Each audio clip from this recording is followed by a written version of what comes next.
그래서 질문 있으시면 질문 하실까요? 85페이지부터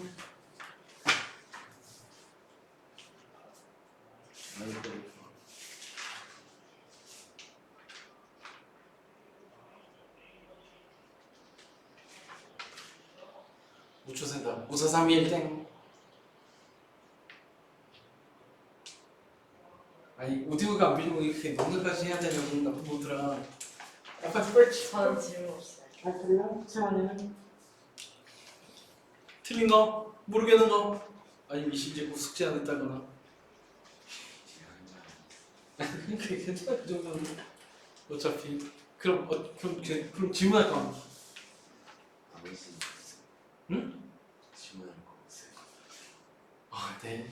사실 상대 스님은 항상 걱정이 되는데 이게 생각하는 습관에 대한 거라가지고.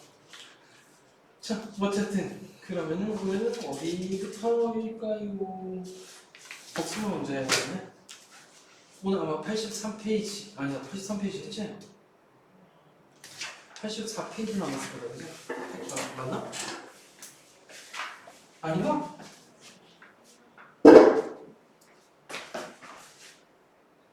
이게 확실하게 안 했으면 몇 페이지? 혹시 했었던 질량의 동영상을 그죠? 운동량 보존시키려고 질량을 파괴시켰던 거죠. 그래서 간단한 복습 아니 마지막일 거니까. 자 일단 라이커스 물리 시험은 이번엔 됐고 그 결과를 아인슈타인은 어떻게 생각했냐면 이렇게 생각했지. 속도를 비교하려고. 여기서 모든 게 시작인데 광속 비교가 높아지면 한마디 더 얘기하자면 광속에서 빛의 속도가 일정하다가 아니라 누가 봐도 빛의 속도는 광속이다가 중요한 거라죠. 이게 누가 봐도라는 건 서로 달게 움직이도 마찬가지. 즉 고전역학적인 상대 속도가 성이 많았다는 뜻이기도 하고. 자, 그러니까 자연스럽게 나타나는 게 시간, 팽창. 간단히 과시자마다 빛의 이동 경로가 다르다면 당연히 시간이 달라야 된다. 이게 논리죠. 그래서 나오는 식은 t는 귀찮아 이렇게 해놓자. 간말의 일부가 크다는 거니까 간말 루런트 인자고. 그 다음 길이라고 하면 측정하는데도 시간이 들어간다. 즉 동시성이 들어가니까 당연히 길이가 서로 다를 거라는 것도 알 수 있고. 길이 수축. 시간 팽창은 고유 시간보다 임의의 측정 시간이 길다라는 뜻이라면 길이 수축은 임의의 측정한 길이는 고유 길이보다 짧다라는 거죠. 지영아, 간호가 얼마인지 불러봐. 아 배고파. 저요. 아니 지원. 그냥 가까이서 배에서 전기 나는 소리 들었나 그랬어. 진짜 배고프다니까. 지영아 불러줘 제발 플리즈. 너무 복잡해서 못 들었던 거 아니야?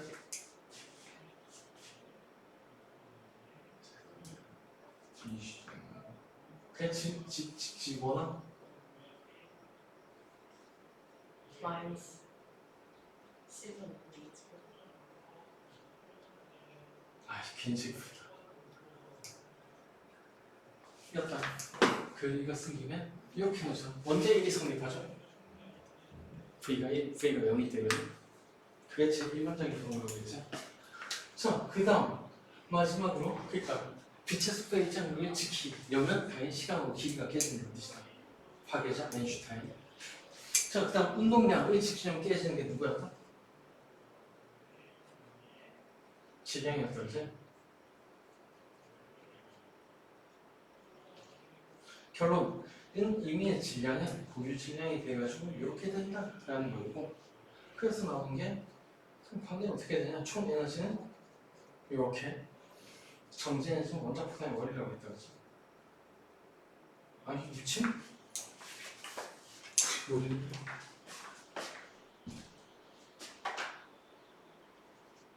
그래서 정지 상태에서 에너지가 있다는 의미가 강간적으로 시되고. 그래서 K는 총 에너지와 정지 에너지의 차이니까 당연히 1 감마 마이너스 1 M0 시제곱을 표현할 수 있다. 정도 끝. 그래서 그래서 저번 시간 건 요거 이까지가 사실 상대 써머리가 맞다. 지금부터 하는 건 뭐냐면은 과학이 아니라 기술이다. 어디까지는 요것만 이용합니다. 그래서 마지막 페이지는 문제도 안 내고 몰라도 된다라고 하고 싶은데 슬프다 진짜. 책이 있으니까 해야지 그지? 자 그래서 원작의 표현까지는 안 할래. 동요수도 안 할래. 핵반응부터 보자. 아 맞다 그 얘기도 해야지. 혹시 그것도 얘기했었나? 핵자들 결합 에너지 가지고 원자의 안정성 얘기했었나? 오케이. 그러니까 그것만 얘기하자. 세로 축은 핵자들 결합 에너지 귀찮으니까 결합 에너지. 결합 에너지가 크다는 건 그만큼 안정하다 또는 에너지가 줄어들었다 또는 질량이 감소했다는 볼 수 있다. 자, 그래서 이거 경향성 1은 대체로 있던 시기였다까지 얘기했었다 그죠? 중요한 거 얘기 안 했네. 그럼 튀어야 돼. 너무 높았어. 너무 높아. 자, 그래서 특성적인 모습 몇 개 봐. 이거 튀는 건 누구다? 헬륨이지. 헬륨이 예외적으로 안 돼. 이만큼 안 들어가서 요 정도 망했어. 자, 그 다음 요쯤에 있는 거는 차이가. 그 다음 요 끝에 있는 건 누구게? 요합니다. 그래서 이거 딱 보면 핵자나 결합에가 클수록 안정하다는 걸까? 얘가 제일 안정하다는 뜻. 그러니까 얘보다 작으면 자꾸 원자보다 커져서 핵자나 결합에는 늘리려고 한다. 그러니까 웬만하면 융합하려고 하거든. 그래서 핵융합이 가능하다. 그 다음 이쪽은 가만히 냅둬서 알아서 깨진다. 그런 거를 방사선 붕괴라고 하는데 그냥 냅둬도 알아서 깨지고 이거 억지로 팍 때려가지고 깨면 그건 핵 분열이라고 합니다. 방사선 붕괴나 핵분열이나 둘 다 원자 번호가 줄어들려고 하는 경향이 있긴 한데 인간이 있으니까 핵분열이니까 핵분열이라고 봐요. 자, 그러면 참 핵반응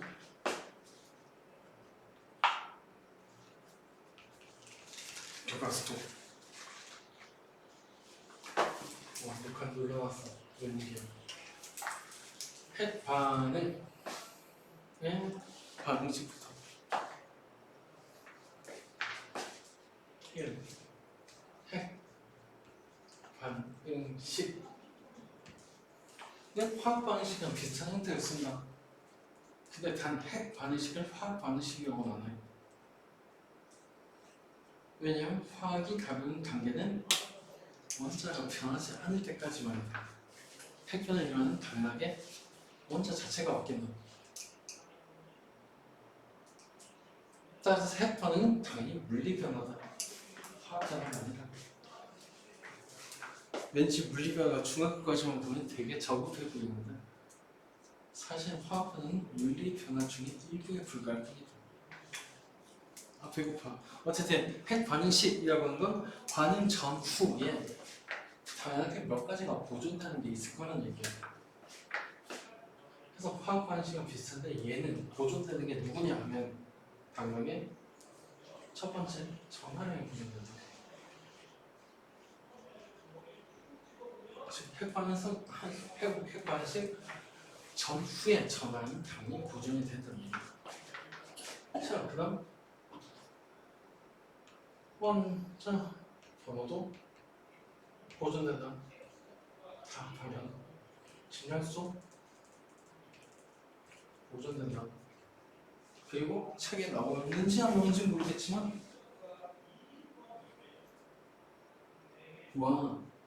전에 질량수 보존되고 먼저 보면 여기도 안 있네. 그 다음 질량수는 됐고 질량수는 어차피 나타나는 게 아니니까 책에서.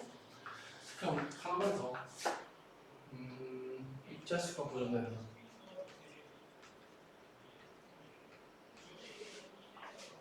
입자수 보존은 뭘 얘기하는 거는 입자하고 반입자를 얘기합니다.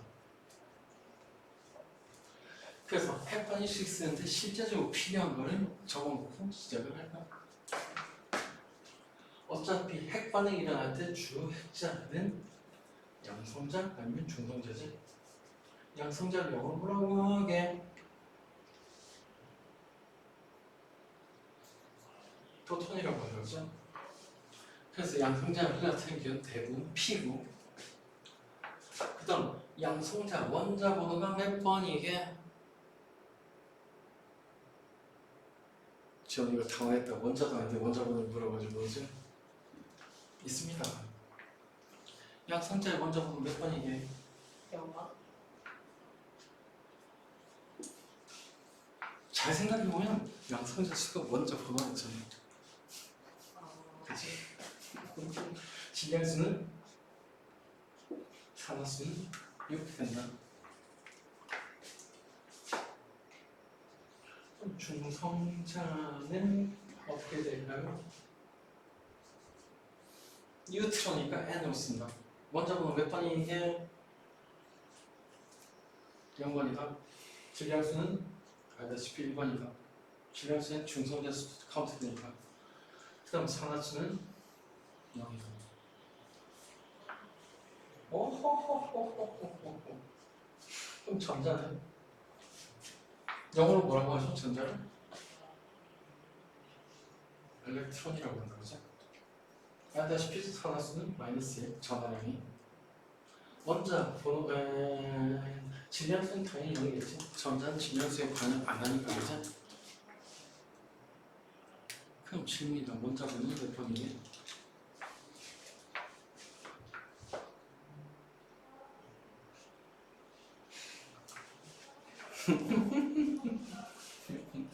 아이 짜증나. 이게 뭐야, 그지? 근데 핵방식에서 전자는 전하량이 보면 원자는 당연히 -1이다. 자, 그래서 예를 들어서 꽤 유명한 분계 중에 베타 분계라는 게 있는데, 자, 베타 분계라는 건 뭐냐 하면은, 혹시 그거 기억나시는 분 계시냐? 양성자 질량이 얼마지? 중성자 질량이 얼마지? 양성자는 전자보다 1836배, 1836배 무겁고, 중성자는 전자보다 1839배 무겁다. 중성자가 질량이 더 크니까 양성자보다 불안정하다라는 뜻인데, 실제로 중성자는 불안정해. 가만히 작게 중성자를 냅두면 걔는 몇 분 안에 소멸한다. 딴 걸로 바뀐다. 양성자로. 자, 그래서 베타 분계라는 건 뭐냐면, 이 중성자가 자반으로 깨져서 양성자를 내는 반응. 그래서 베타 입자로 알려진 전자를 내는 반응인데, 기본적인 식을 한번 써볼까? 자, 이렇게 될 거다. 즉, 중성자를 가만히 냅두면 더 안전한 양성자고 전자로 쪼개질 거라는 얘기다. 우주 초기 있었던 반응이고, 지금은 왜 안 일어나냐 하면 이 조건이 깨질 때가 있다. 양성자랑 중성자가 짝짝꿍해서 붙어있으면 안 깨진다. 즉, 지금 살아남은 중성자는 혼자 돌아다니는 중성자가 아니라 근처에 있는 양성자랑 붙어먹은 중성자다 라고 생각하면 되겠지. 배고파.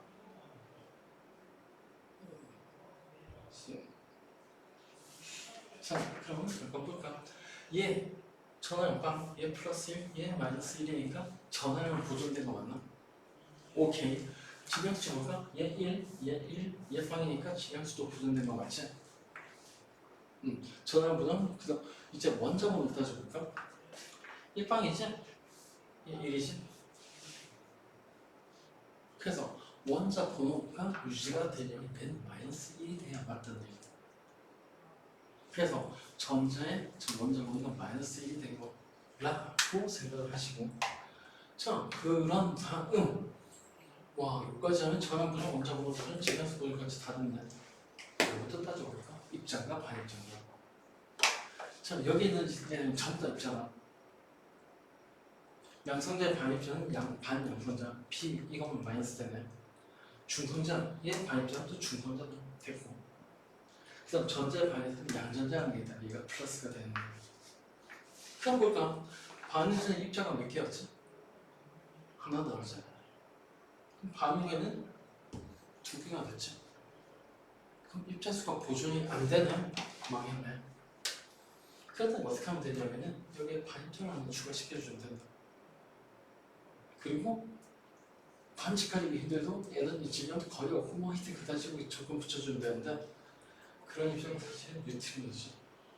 그래서 베타 분기에 이게 11차전 모에는 갑자기 저기 위에 바가 붙어있고 이산점이 하나 붙는데 이게 보면 다 뻥이에요. 그리고 사실 또 반뉴트리노라고 하는 게 빠져나간다라고 하는 걸 생각하면은 이 베타 분기가 일어날 때 양쪽의 에너지의 불균형을 완벽하게 해소할 수 있거든. 얘 에너지라고 추정하면 되잖아. 그래서 이땐 12까지 되면 입자수 1개, 요중은 1개, 1개, 마이너스 1개. 그래서 둘 다 1이 되죠. 그래서 핵 반응식은 저 규칙부터 알아야지 뭘 찾든가 말든가.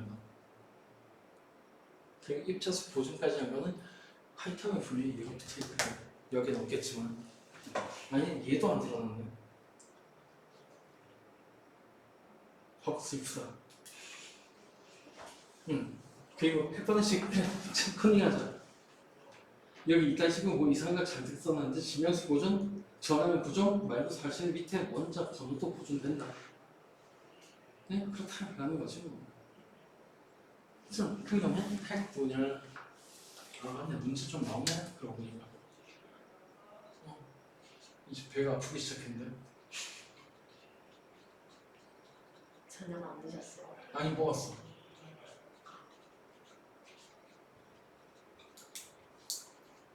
핵 분야는 다, 핵 융합은 다 잘 얘기하는데 뉴클리어 퓨전이라고. 근데 여기서 더 오랫동안 썼던 뉴클리어 피션은 모르더라. 그래서 써봤어. 자, 그래서 핵 분야이라고 하는 건 뭐냐면은 대충 철, 보다, 무, 온, 원, 소를 무언가로 때려가지고 억지로 쪼개서 원래 원소보다 안정한 딸, 원, 소를 만드는 과정에서 이 많이 이렇게 길어. 질량 별소를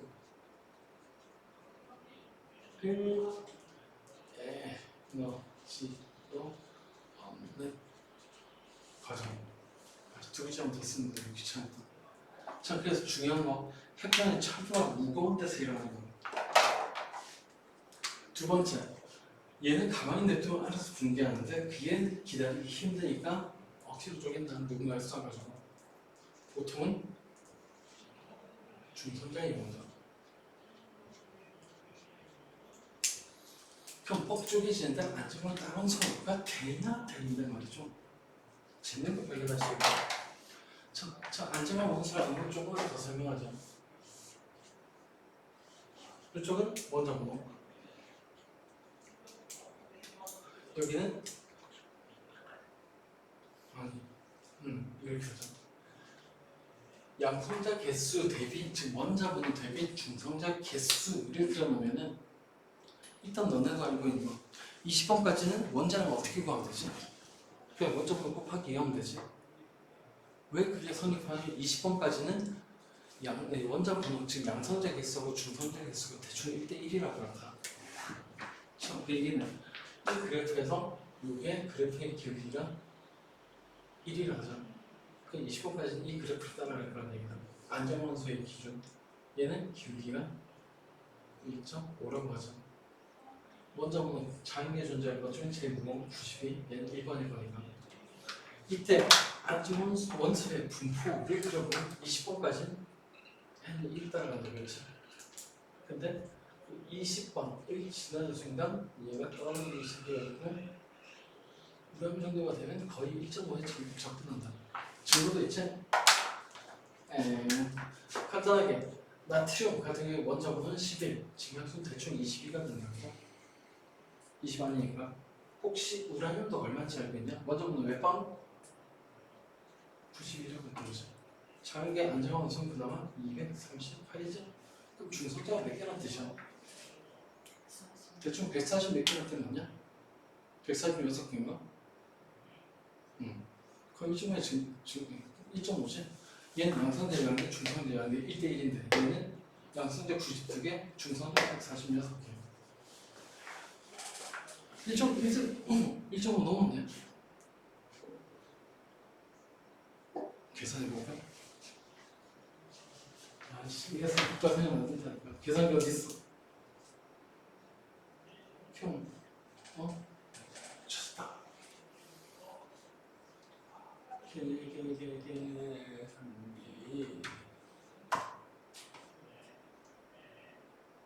다시 140분 맞냐? 258, 268 빼기 계산기 어딨어? 아니 왜 웹에서 검색해? 지한테 계산기 있으면서.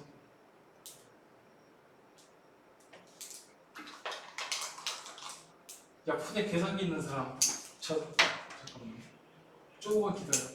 갑자기 궁금해져서. 146 나누기 92는 1.58이다.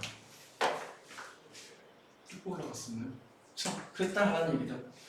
자, 지금 설명하려고 하는 뭐냐면은 얘를 대충 반으로 쪼개면 이 정도가 되겠지. 이때는 비율이 1.5인데 이때는 1.5가 아니라 1.23 정도까지 줄어야지 안전한 원소가 될 거란 얘기다. 그럼 예상되는 항상 그만큼 과잉되는 중성자를 뱉어내야 될 거 아니야? 맞나? 그래서 보통 첫번 문서 쪼갤 때 중성자에 의해서 반 정도로 쪼개는데 그럼 그렇게 생긴 다른 선은 보나마나 중성자 과잉. 그래서 쪼개진 다음에 여기는 중성자를 뱉어낸다. 즉, 뭔 소리냐 하면은 우라늄 원소에다가 중성자 하나를 딱 때려 넣으면 얘는 어떤 원소와 어떤 원소로 쪼개지는데 어떻게 쪼개질지 나도 모르겠고 그러면서 2개에서 3개 정도에 되는 중성자를 다시 뱉어낼 수밖에 없다는 얘기죠. 즉 포너나 핵분해는 양성 중성자 과잉이라고 했다. 즉 2개에서 3개 정도의 원소를 뱉어내는 건 그렇다 치고 그 다음 핵 분열 과정도 대충 그려줄게요. 우라늄 원자가 있어요. 이게 중성자를 쏠 건데 빠르게 쏘면 어떻게 되게? 딱딱한 원자에게 중성자를 쏘면 빠르게 쏘면 어떻게 되냐면 부딪힌 다음에 튕겨나간다. 그럼 중성자가 흡수 안 되지. 그래서 일부러 처음에 핵 분열 유도할 때는 중성자는 느린 중성자를 쓴다. 느린 중성자 얼마나 느리냐 하면 상온 정도의 에너지를 가지고 있다 라는 뜻인데 그래서 그걸 열 중성자라고 한다. 왠지 열이 붙었으니까 빠를 것 같지만 상온 정도의 열이라는 뜻이다. 자, 어쨌든 이렇게 들어가면 원자에게 중성자를 포획을 한다. 잘. 근데 문제는 불안정해진다는 얘기죠. 불안정해진다는 건 핵이 진동을 한다는 뜻이고 얘는 표현하자면 우라늄 스타 정도에 표현할 수 있을 거예요. 자, 근데 문제는 지금 그게 원자 핵이다. 원자핵은 플러스 전화 띄고 있죠. 플러스 전화 반발한다.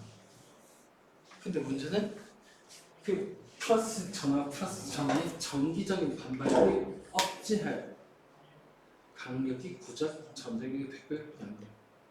그래서 안전한 상태의 핵이 어떻게 버티겠지만 이 정도로 플러스하고 플러스 있는 핵이 반발하면은 이제 전력을 버틸 수가 없게 된다. 그 얘기는 이쪽에 전기적인 반발력 때문에 원자핵이 계속 늘어난다라는 얘기인데 언제까지 늘어나는가? 늘어나는 몹새가 쭉 쪼개질 때까지. 즉 여기에 핵이 뻑 하나 생기고 여기에 핵이 뻑 하나 생기고 할 때까지 알아서 늘어난다는 얘기다. 자발적으로. 자, 그러면 다시 위에서 얘기했듯이 포나마나 이렇게 생긴 딸 원소 또는 딸 핵은 불안정한 상태니까 또는 양성자가 과잉인 상태일 테니까 보통은 2개 또는 3개의 중성자가 튀어나온다. 몇 개인지는 사실 딸에게 X, Y 저게 누군지 알 수가 없어. 누가 나올지 모른다고. 대충 수소부터 우라늄까지 토륨까지 다 된다. 그래서 진짜 누가 많이 나올지는 모른다는 알았는데 그래서 대충 책에서 2개에서 3개라고 얘기하는 거야. 단 얘는 고속의 중성자다. 워낙 이때 튀어나오는 에너지가 많기 때문에 중성자가 빠를 수밖에. 오케이. 자, 그럼 일단 개수 맞추는 건 됐고 농담이나 잠깐 해보자. 자, 핵분해의 원리라는 게 뭐냐면은 굉장히 단순하다. 우라늄 덩어리가 있다. 그럼 얘는 우라늄 원자가 충분히 많겠지. 즉 우라늄 원자에다가 중성자를 쏘면 이 중성자가 알아서 2개에서 3개 정도 나온다. 2개라고 치자. 그럼 얘들이 각각의 핵하고 부딪혀가지고 또다시 중성자 분해돼서 2개가 나오고 그 다음 핵 각각 4개랑 결합할 거죠. 그래서 중성자 하나만 쓰면 그 다음 중성자 2개, 4개, 8개, 16개 이렇게 점점 반수기가 빨라지지. 이게 핵 분열이다. 그러니까 핵폭탄의 원리다. 그런데 이 논리에는 허점이 2개가 있지. 핵 분열시키는 느린 중성자가 필요하다. 따라서 이 반응이 제대로 일어나려면 어떻게 하든 이 빠른 중성자를 고속 중성자, 느린 중성자로 만들어야 돼. 그래서 필요한 게 감속자예요. 즉 느린 중성자, 빠른 중성자를 느리게 만들어야 분열이 일어나고 만든 거겠지. 그다음 또 하나 맥점은 뭐냐면 얘들이 반응을 그냥 밖으로 빠져나가면 안 되지. 그래서 충분한 밀도 또는 충분한 양, 정확하게는 인계 질량 이상의 우라늄 덩어리가 필요하다는 얘기다. 물론 우라늄 235가 필요하긴 하지만 그냥 거꾸로 얘기하면 중성자는 어차피 자발적으로 계속 튀어나오니까 원자 포탄은 어떻게 만들면 되냐고 그냥 인계 질량 이하의 질량 그러니까 이완성이 인계 질량보다 약간 크게 한다면 반응 쪽에서 양수로 들고 있으면 그게 원자 포탄이다. 그 원자로 들고 있으면 아직 안 뭉쳤으니까 그럼 어떻게 하면 들고 있을 게 인계 질량 절반 정도로 만든 다음에 얘들이 서로 안 붙게 나머지로 분해시켜 놓고 요거를 이렇게 둘러싼 다음에 터지고 싶을 때 터지는 폭탄을 여기에 설치해놔. 그리고 떨어질 때 안전하도록 날개 한 줌 만들어놓으면 되죠. 히로시마에 떨어진 리틀보이가 이렇게 생각 못 이유가 사실은 인계 질량이 반반 쪽에는 거겠지. 반반 쪽에 한 거야. 둘다 뿐이다. 그래서 상관에 빵 터트리면 이거 슈 와가지고 둘이 저거 붙겠지. 그럼 이게 지금 넘어갔으니까 여기에서 바로 터지는 거야. 그렇게 간단한 거지. 자, 그러니까 니를 기생해서 누군가를 죽이고 싶다면은 인계 질량 이에 우라늄 2덩어리를 두고 이렇게 가서 이렇게 하면 돼. 이러니까 먼저부터 아무나 다 만들 수 있다고 하는 거죠. 더 좋은 방법을 얘기해 줄게. 저 2덩어리라면은 꽤나 인계 질량보다 많은 덩어리가 필요하다. 그리고 동시에 싹 다 반응한다는 보장이 없다. 그럼 어떻게 쪼개면 되냐면은 이 덩어리를 파인애플 자르듯이 좀 잘라가지고 조각을 좀 많이 내볼까? 3차원으로. 난 평면을 그리겠지만 3차원 이런 거 조각 쭉쭉 떼내가지고 이 조각에서 떼내서 이렇게 보관하고 있으면 될 거 아니야?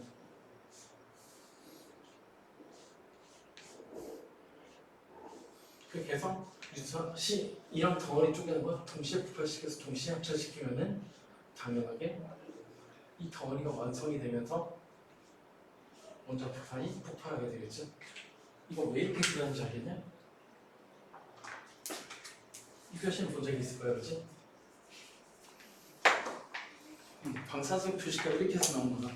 누가 이 표시를 원하게 저거 해놨느냐? 붙이면 터지겠네? 라고 할 수 있지. 자, 그래서 사실은 기술적으로 아니 과학적으로는 원자 폭탄의 원리는 인계 질량 이하의 덩어리를 떼놨다가 필요할 때 붙이면 원자 폭탄이다. 그리고 그 표시를 자연스럽게 대체 엑스레이 찍는데 이런 게 있냐고 무섭게. 그 다음 하나 더. 몇 년 전에 북한에서 원자 폭탄 만들었다라고 할 때 그 원자 폭탄에 그 뭐라고 하지? 핵탄두가 신문에 공개된 게 어떤 식으로 생겨 여기 쿵쿵쿵 가놓고 이렇게 생긴 걸 원자폭탄이라고 분류한 이유가 뭔지 알겠지? 얘들 뚜껑 각각 주로 붙여놨던 얘기. 그리고 이 뒤에 폭탄이 있고 폭탄 판타지면 얘들이 안에 가서 붙겠다는 얘기지. 조각을 많이 나눌수록 한꺼번에 인계질량 이하고 많이 만들 수가 있으니까 기술은 저렇게 공처럼 쪼개가지고 한덩어리 만들면 돼요. 사실은 처음에 원자폭탄 만들 때 수학자가 많이 들어갔던 이유 오펜하이머 얘기야. 물론 오펜하이머가 저 계산한 거라니까. 그러니까 문제 중에 하나가 이거였지. 구를 어떻게 분할하면 안정적이고 깔끔하게 인계질량으로 많이 쪼갤 수 있을까 이렇게 계산하는데 수학적으로 필요했고 그렇게 복잡한 원자폭탄 만들기 싫대요. 그냥 원자폭탄 2개만 있어도 돼. 조각만 2개만 있어도 된다고. 기뻐요. 물리 원 정도의 지식으로 원자폭탄을 거의 만들거든. 그럼 이제 남은 건 뭐냐면은 이거 인계질량 핵분열 일으키는 우라늄 235이기 때문에 자연계에 같이 동영설이 섞여 있는 우라늄 238과 236을 분해하면 되겠죠. 요건 뭐냐면 원심력을 이용하면 된다. 근데 원심력 우리 투에 배우죠. 그 원심력은 전기력이 생기니까 전기력도 사실 우리 투에 본다고 보면 된다. 우리와는 전기력이 개떡같아서. 뭔 소리냐고! 진짜 물리투까지만 해도 원자폭탄 만들 수 있다는 거지. 누구나. 아, 왜 그렇게 사이코처럼 보는 거냐? 결론 다 이해했다는 뜻이야. 아니, 원래 이러려고 과학 배우는 거 아니야? 그리고 과학을 같이 중립적으로 웃기면 되지. 재료만 있어요. 만들 수 있는 거는. 천을 원하면 있으면 만들 수 있다. 그래서 사실은 핵폭탄 통제할 때 원리가 이렇게 단순하니까 통제하는 방법 딱 하나지. 원리 물질 통제하는 거. 근데 또 몰라. 크기가 얼마나 될까요? 이게 진짜 얼마짜리면 진짜 만들 거 아니야. 대략적인 5.5kg. 크기가 5.5kg. 지금은 그러니까 농도가 90이었나 98%였나 정도로 농축하면은 질량 기준 인계 질량이 5.5kg이 된다. 이건 국가 기밀 아니 책에서 인계 질량 자료가 안 나오는 이유도 있어. 진짜 쉽게 만들 수 있거든. 만들어 먹었어요. 거봐 매드 사이언티스트. 자 그러면 지금까지는 쓸데없는 얘기였고 그러니까 문제 안 나오는 얘기였고 자 문제 나오는 건 이제 지금 살펴보고 요시 완성하는 거겠지. 도저히 모르겠으니까 책 커닝하자. 저 책의 우라늄 핵분열 방식의 대표적인 게 하나가 나온 거다. 항상 바륨하고 크립톤으로 쪼개지는 거 아니라 라듐하고 짝지가 뭐거든? 스트론튬으로 쪼개지는 경우가 꽤 흔하다. 그리고 아까 얘기했듯이 이거 뒤에 나온 바륨, 칼륨 이 자리에 들어갈 수 있는 것은 사실 수소부터 토륨까지 다 들어간다. 실제로는. 그래서 사실 핵분열 방식이 이게 절대적인 게 아니란 얘기다. 뭔 얘기하는 거? 나 이 식 못 외운다. 그럼 너는 왜 필요냐고? 없다. 원소, 지금 여기에 들어가는 거 바륨 말고 바륨 크리톤 말고 다른 거 합해가지고 어쨌든 우라늄만 만들어지면 다 만들어진다고. 물론 대표적인 바륨 크리톤 아니면은 라돈 스티론튬 뭐 이딴 식으로 두 개가 대표적이긴 하지만 자 그럼 결국 중요한 게 여기 있는 식이 중요한 게 아니란 얘기다. 그치? 중요한 건 아까 여기 어디 갔어? 이거 잘라보면서 질량수 원자번호 질량수 있네. 그럼 전화량이 있네. 그래서 전화량이 보존돼야 되고 원자번호 보존되고 질량수가 보존돼야 된다는 게 중요한 거다. 그럼 실제로 문제수에서 이 중에 하나 네모 동그라미 구멍 하나 쳐놓고 그 숫자 맞추기 노기 하면 되겠지. 자, 그래서 잠깐 볼까? 일단 처음 시작은 우라늄 235짜리의 중성자 하나 쓰면서 시작한다. 그건 전부 다 마찬가지고 뒤에 건 뭐가 나올지 모르는데 지금 이 반응기는 중성자가 생긴 일단 200메가일프롬부터 저건 버려라. 질량 감소분 그러니까 이 식에서 예측되는 게 아니기 때문에 그럼 어쨌든 중성자가 3개 나오고 이런 원소가 나왔다라고 하잖아. 그럼 성립해야 되는 게 뭐냐면 일단 원자 번호 버전이나 잠깐 보실까? 우라는 92짜리. 근데 중성적 원자 번호 관계없잖아. 그럼 뒤에 있는 원자 번호 잠깐 들어볼까? 56 더하기 36이 얼마죠? 90이 되는 거 맞나? 그러니까 이 둘 중에 하나 빈칸하나도 당연히 할 수 있다는 얘기다. 자, 그럼 반응 전에 질량수의 총합이 얼마지? 235 더하기 1로 236이다, 그지? 그러면 뒤에는 볼까? 141 더하기 92 더하기 3 하면 다시 236 나오냐? 계산이 늦어서 모르겠다. 나올 거야. 즉, 이거 맞추기 놀이하는 게 결국 기껏 나와가지고 인가야? 문제. 얘 따라가봐. 어렵게 어떻게 만들지 뻔하다. 이거 두 개 AB라고 쓰시는 이거 두 개에 대해서 누가 누구보다 크고 어쩌고저쩌고 그딴 소리 잔뜩 해놓으면 좀 짜리겠네. 아, 맞다. 이거 화학 아니지? 우리도 그렇게 치사하게 안 하잖아. 있었다고. 무슨 화학인 줄 알았는데. 있었다고?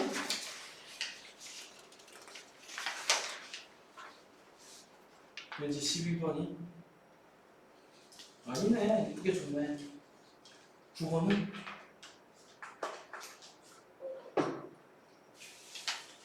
아, 9번 별 문제구나. 그 앞에 2점짜리 수. 응?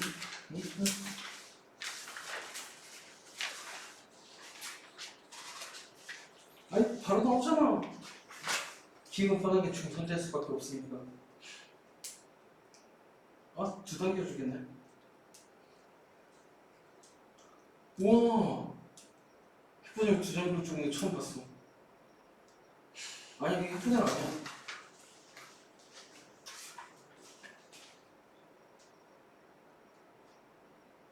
어? 시도한 교육과정에 없는 문제인데. 핵 반식이라니까 이거 내도 되지. 깜짝이야. 내용 너네가 모르는 거다. 역 알파 분계, 역 베타 분계. 그 다음엔 미안, 베타 분계. 그 다음에는 베타 분계 두 번이네. 저기 베타 분계 두 번이야. 그걸 하면 쉽게 풀 수 있겠지만은 어쨌든 몰라도 풀 수는 있다. 원자번호 변하는 거고. 네. 아니, 역베타 분계네. 웬 반전자? 원자번호 증가하는 게 이거거든. 핵반응을 따로 조사해본 사람은 매우 쉬운 문제라는 걸 알 수 있고, 그게 아니라 숫자로 깡으로 부딪혀야 되는 사람은 조금 까다로울 수는 있겠네. 근데 그렇게 어렵진 않을 거야. 자, 해서 어쨌든 핵분열은 결국 숫자 맞추기 놀이 정도가 문제가 나온다 정도라고 버리자. 자, 그 다음 핵융합은 훨씬 더 간단하고 내용이 비슷하니까 그냥 책으로 볼까. 자, 그러니까 핵융합은 질량수가 작은 부자율 철보다 가벼워. 그리고 저기에 지워진 그래프를 보면 진짜 이 부분 남았다, 그지? 그러면은 이동의 그래프의 길이가 대충 이렇게 가다가 이렇게 했다가 이렇게 튀었으니까, 그죠? 이쪽, 즉 길이가 큰 쪽이 훨씬 더 효과적이라는 걸 알 수 있어. 그래서 보통 수소 가지고 핵융합을 하는데, 수소 가지고 핵융합할 때는 미친 듯이 갑자기 튄 헬륨이 만들어지니까 꽤 효과적이다. 즉, 핵융합이 언제나 가능하긴 한데 제일 효과적인 수소 핵융합이에요. 그리고 어차피 태양도 주 기혈성이라 수소 핵융합을 하고 있고, 그래서 이거 뭐랄까? 질량수가 작은 원자의 부자율 철보다 가벼운 게 융합해서 질량수가 큰, 실제로 가는 건 수소가 헬륨이 되는 정도. 그래서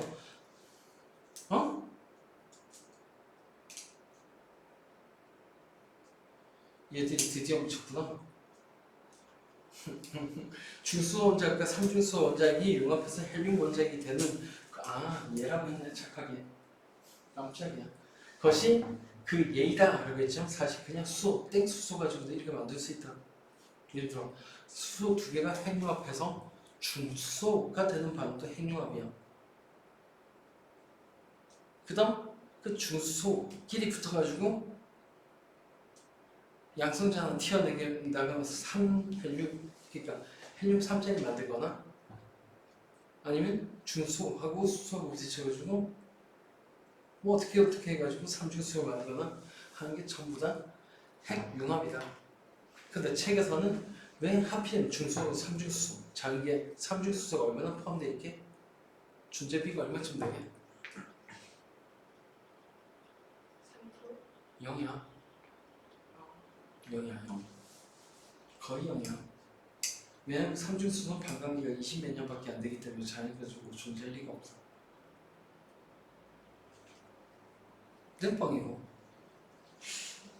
그 없어질 만큼 계속 만들어지니까 일정한 비율로 포함되어 있긴 해. 그럼 옛날에 저기 시계 시침의 끝부분에 형광 비슷한 걸 만들어냈었는데 어쨌든 삼중수는 자연계 거의 존재하지도 않는다. 그런데 거의 존재하지도 않는 놈을 겨우 1%도 존재하는 중수놈 방식으로 헬륨을 만들겠다고? 이게 말이 돼? 그래서 이거 사실 자연에서 쉽게 일어나는 반응이 아니다. 근데 왜 얘라고 했을까? 저 제일 밑에 나오는 K-스타라고 하는 거에서 핵융합을 이렇게 시키기 때문이다. 즉 인간이 지금 이용하려고 하는 인공 핵융합의 반응식이 요거다. 중수하고 삼중수 만나게 해서 헬륨 만들어내는 거.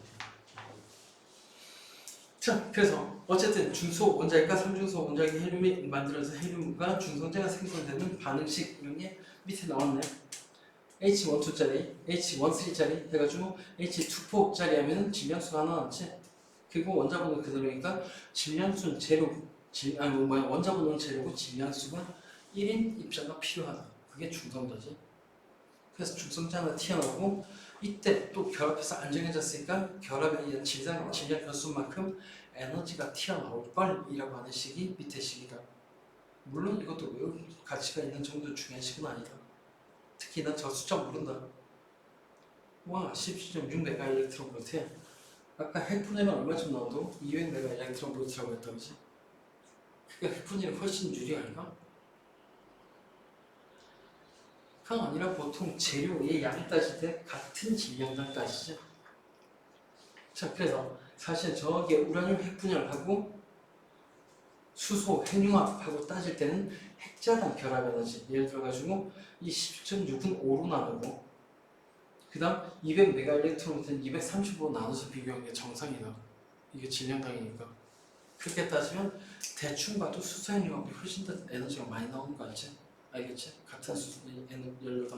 그 다음 조금 더 중수소는 사실 자기의 존재 비율이 있지. 그래서 수소의 원장이 1.068이다. 즉 1% 이상 존재한다는 얘기다. 전체적으로. 그럼 결국 바닷물을 전기분해해가지고 수소를 얻어낼 수 있으면 물을 전기분해해서 수소를 얻을 수 있으면 중수소는 거의 무한하게 얻을 수 있다. 그리고 그게 별거 아닌 것도 알고 있을 거고. 그 다음 저기에 삼중수소는 어떻게 하냐고. 자기에 존재하지 않는데 이건 쉽다. 중성자 가지고 리튬 때리면 알아서 나온다. 그럼 중성자는 어디서 구하면 되게? 방금 했던 식의 중성자는 나왔잖아. 그럼 이거 케이싱이라고 하는 걸 리튬으로서 잘만 감싸주면 알아서 삼중수소 공급이 된다는 얘기다. 즉 지금 현재 핵융합의 케이싱이라고 하는 거예요. 그러니까 저 밑에는 핵융합 K스타의 외벽 안쪽에 리튬을 잔뜩 깔아놓은 이유가 결과적으로 중성자 가지고 삼중수소 만들어내려고. 결론 내자.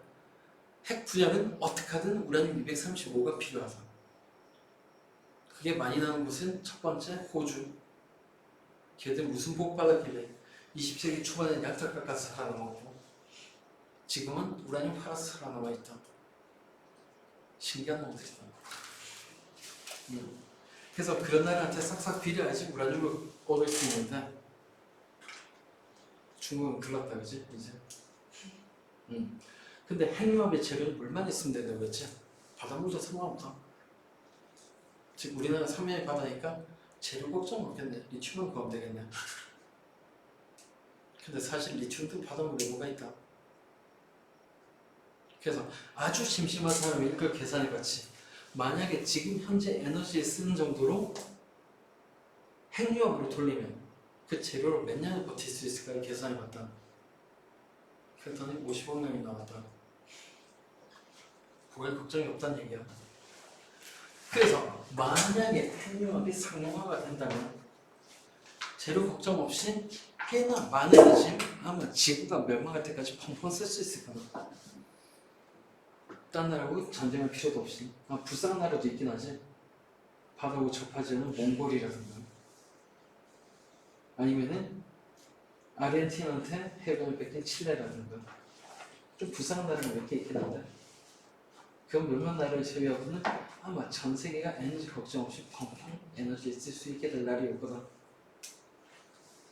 그럼 효율이 아무리 낮아도 전기 에너지로 막 돌려가지고 뭔가를 다 할 수 있을지도 몰라. 잘 생각해보면 주변에서 흔한 화학 반응 중에 광합성이라는 걸 인공적으로 한다는 걸 얘기 들어본 적 있냐? 없지? 왜 식물이 알아서 해주니까. 근데 식물이 없는 사막은 어떻게 해? 사실 에너지만 남아나면 사막에서도 물하고 이산화탄소만 있으면 광합성 시킬 수 있다. 그래서 아마도 이 핵융합이라는 게 상용화되면 인간 생활에 꽤나 큰 변화를 일으킬 거야. 이번에 실패했다고 거의 밝혀진 산업초전자까지 있었으면 더 좋았을 뻔했는데 안타깝게. 자, 그래서 어쨌든 핵융합은 미래 기술로 꽤 괜찮다.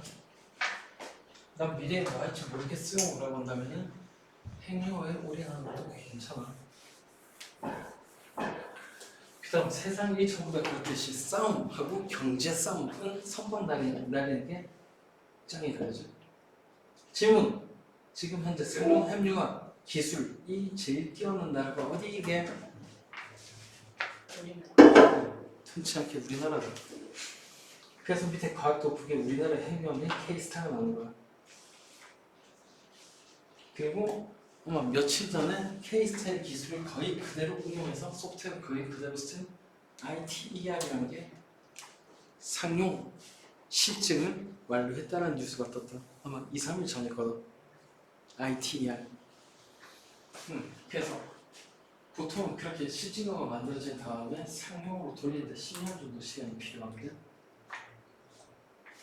근데 그 10년이라는 기간이 남학생을 기준으로 했을 때 대학교에 딱 들어가서 군대 갔다 와서 좀 놀다가 취업할 때쯤까지 걸리는 시간이 10년이거든.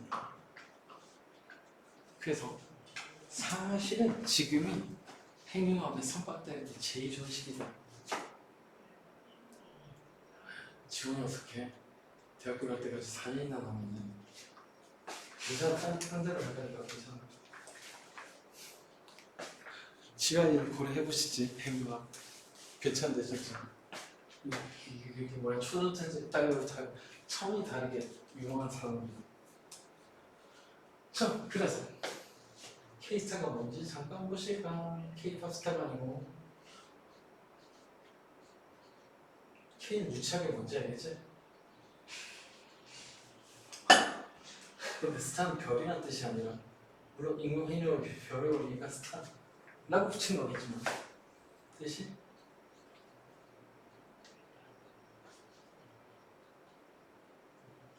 초과감을 그냥 초전도체를 이용했다는 뜻이야. 그래서 이번엔 초전도체도 사실이었으면 진짜 좋았을 텐데 아깝게도 아닌 것 같다는 거.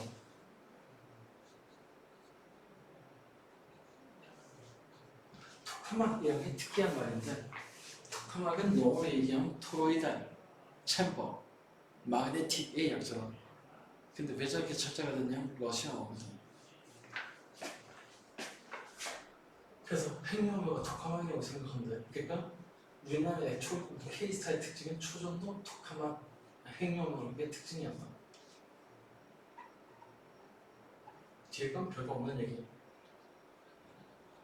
응? 네, 그래서 혹시나 핵융합에 관심이 든 K스타가 뭐의 약자인지는 알고 있어요? 객과 같아서. 이거 아직도 세계적으로 굉장히 뛰어난 성과를 내고 있다. 예를 들어 플라즈마 유지의 능력은 3분 돌파한 걸로 알고 있어. 와, 자료 1.5초래. 3부터 편지가 없는데. 자, 그래서 야, 나무로 숙제하라고 얘기했는데 다 썼잖아. 나무로 숙제. 그럼 자연스럽게 이번 시간에도 숙제가 없겠네. 슬프다. 아! 숙제 낼 수 있겠다. 뒷단을 전부 다 외우는 거라서. 무슨 물리와서 전기와 자기야.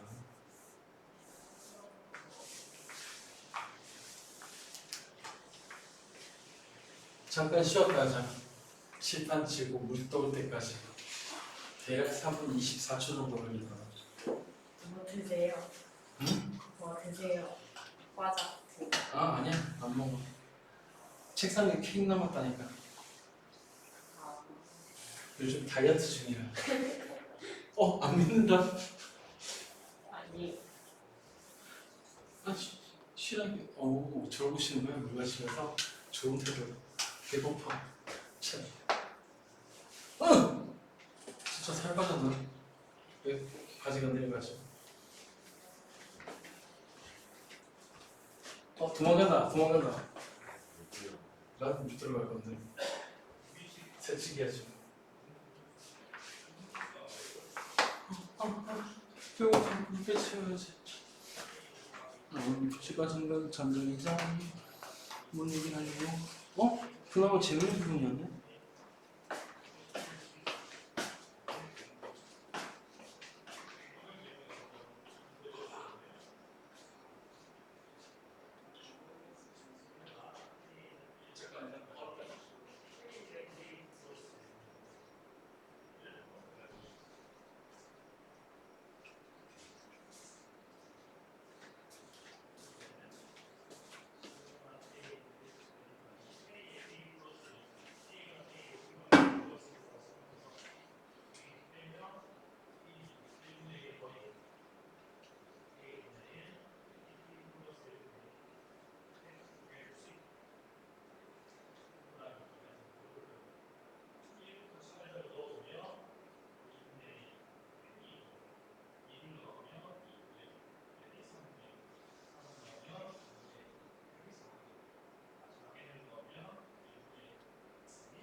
응? 그러고 보니까 왠지 화학에서 한 부분 같은데. 넘어갈까? 어디까지 넘어갔는지 보고. 보건 전문까지 했잖아. 첫 페이지 넘어가고 두 번째 페이지부터 할까? 필요가 있나? 전기력. 엄청 긴. 응? 엄청 기네요. 뭐가? 기억이. 그 뒤에 뭐야? 반도체. 그러면 그냥 보건 전문까지 버려도 되겠다. 응? 네, 할 말은 많긴 한데 내용은 그렇게 어려운 내용은 아니라. 그러니까 본질적으로는 결합이라는 게 왜 생기냐? 이런 얘기지. 이제 까만색. 네, 그래서 첫 페이지는 갖다 버리시고 두 번째 페이지에 전기력부터 보자.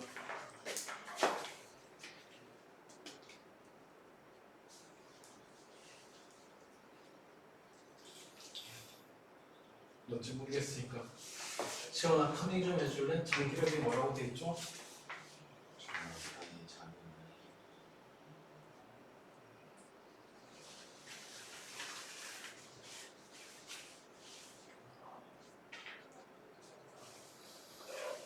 전하, 릴때 입자 사이에 작용하는 힘을 전기라고 부르는 거.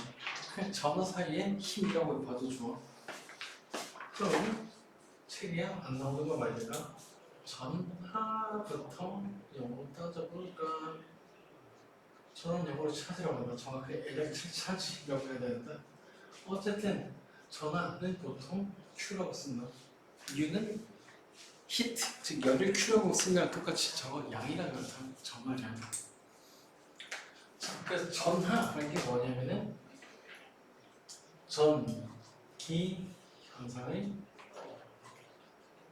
원인이라고 할 수 있다. 아까 되게 희한하게 썼는데 전기 현상뿐만 아니라 자기 현상의 원인도 전하다. 더 구체적으로 전하가 가만히 있으면 전기 현상의 원인이 되고 전하가 움직이면 전기 현상과 자기 현상의 원인이 되고. 근데 방금 사회생에서 이상한 거 배웠잖아. 물체가 전지엔지 움직이는지 물리적으로 구분이 된다고 하는데 안 되죠? 그래서 뭔가 이상한 일이 벌어지긴 하지만 그건 지금 얘기가 아니니까 일단 넘어가고 전하라는 것 때문에 전기 현상이 생긴다 정도로 생각을 해보죠. 자, 그러면 이것도 따져볼까? 잠깐 이거 하기 전에 나중에 얘기해서 이 전기 현상이 원인이 된다라고 하는 거는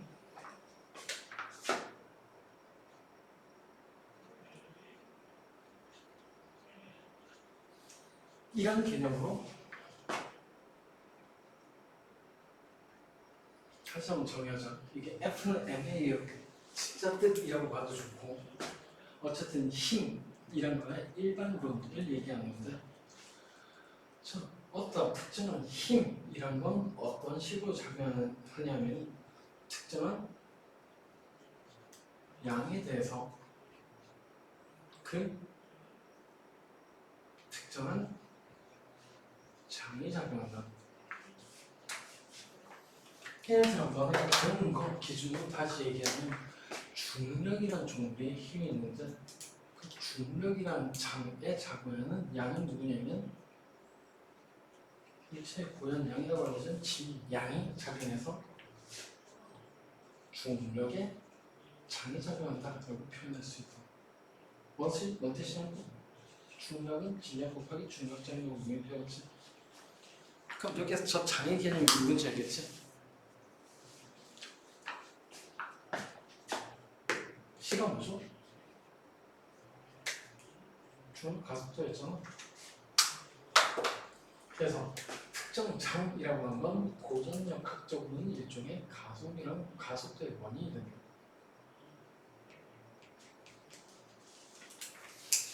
자, 그럼 일반화해서 얘기하면은 결국 힘이라고 하면 양 곱하기 장, 즉 양 곱하기 가속도 비슷하게 나타낼 수 있다는 얘기인데 자, 그럼 지금 배우고 있는 내용이지만 전기력의 경우는 어떤 양이 있을까? 어떤 양이 작용할까? 어떤 양이 전기력의 원인이 될까? 그러니까 중력의 원인이 되는 양은 질량이라고 얘기하는데 그럼 전하는 전기력 현상의 원인이니까 여기에 들어갈 얘기는 당연히 전하량입니다. 거기에 대해서 전기장이 작용하겠지.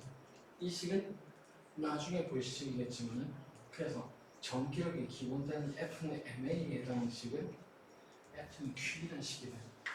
이번 단에 나온 얘기가 아닐 것 같은데 밀리트에 나올 것 같은데 네. 자, 그럼 중력, 전기력 말고 약간 공부해서 하나만 더 하자. 자기력이라는 게 있는데 이건 지금은 안 쓰는 얘기지만 자하량이라고 하는 거에 대해서 자기장이 작용한다면 식이 써진다. 식이 써진다고 했지 표현식이 또 완전 다른 거야. 얘는 좀 조심스럽긴 하다. 얘가 쓰이지 않는 양이라서 전하의 입자가 움직이면 그게 자기장의 원인이 되신다. 그래서 지금은 자기장이 전하가 움직인다고 하면 되지 굳이 자하량이라는 말을 쓸 필요가 없기 때문에 이미 한 60년 전에 쓰기 시작했던 말이다. 근데 형태는 위에 가면 좀 뭔가 다르다 그치? 비슷하게 말로는 얘기가 됐었는데 계속 훨씬 어렵지. 벡터의 외적이란 얘기야. 좀 그렇긴 하지만 지금 쓸 얘기는 아니니까. 그래서 일부의 의미를 조금 확장했었으면 좋겠어서 F는 A라는 게 사실 힘은 양 곱하기 장이라는 뜻이다. 그래서 보기에 따라서 이거나 다 똑같아 보인다. 이거나 다 똑같아 보인다. 전부 다 F는 의미로 보인다. 이 정도의 얘기를 하고 싶어가지고 기왕에 전기력이 나온 김에 여기 한번 정리를 해봤고요. 자, 다시 전기력으로 넘어가서 아니 이거부터 전기력의 종류라고 할까? 응? 무릎에 붙여놓을까? 자, 전기력의 종류라고 했지만 사실은 힘의 종류를 얘기하는 건데 자, 중력에는 인력과 청력이 있느냐? 지원아? 중력이 적으면 두 개가 밀려날 수도 있는 건가? 우주론 얘기하는 거 아니라 깊게 생각하지 마. 중력이 뭔데? 만유력이.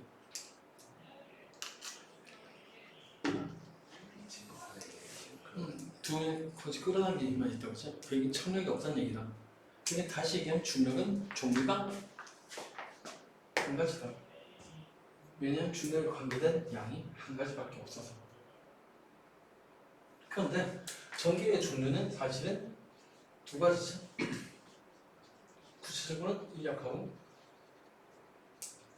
청력이 있다. 자, 그 얘기는 똑같은 전기력인데 방향이 두 가지 또는 종류가 두 가지라는 것은 당연한 얘기지만 전기력의 특정량으로 들어간 저 전하량이라는 게 종류가 한 가지만 있을 리가 없다는 얘기죠. 맞냐? 다시 자, 중력의 종류는 한 가지, 인력뿐이니까 질량의 종류는 한 가지다. 전기력의 종류는 두 가지가 되고 전기량이 똑같을 때 방향이 두 가지가 되면 얘는 적어도 두 가지는 있어야 된다는 얘기예요. 즉 전기력의 종류가 인력과 청력이 존재한다면 자연스럽게 어떤 결론으로 이어지냐면 전하량은 적어도 두 종류가 된다는 얘기죠. 당연한 얘기죠. 자, 그런데 이렇게 된다면 규칙도 사실은 뻔하지. 같은 종류일 때는 청력으로 작용하고 반대 종류일 때는 인력으로 작용한다는 얘기입니다. 즉 이렇게 설명하면 전기의 종류가 두 가지인 거가 전하의 전하량이라는 것들 전하의 종류가 두 가지죠.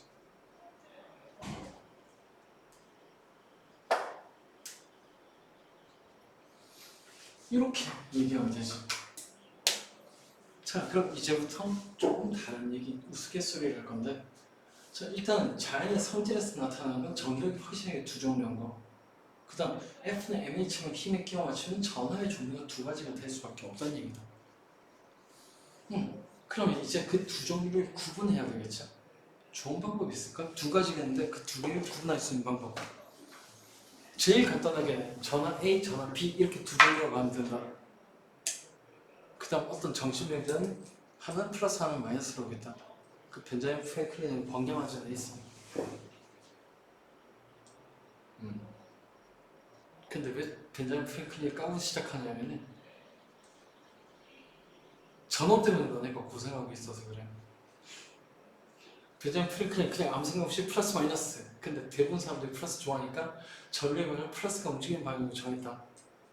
근데 나중에 알고 보니까 진짜 움직이는 전할 때는 마이너스 전할 때는 전자지. 그래서 중학교 기준에 이걸 이렇게 배우는 거다, 그치? 전자의 이동 방향을 전류의 방향 반대라고. 프랭클린 새끼 플러스 마이너스만 안 했으면 그렇게까지는 할 필요 없었는데. 자, 그래서 내가 만약 이 전기력의 종류가 두 가지고 전하의 종류가 두 가지 이걸 구분해야 될 필요가 있었다면 전하의 종류는 당연히 있다면 이렇게 했을 거다. 남자끼리 사귀면 이상하잖아.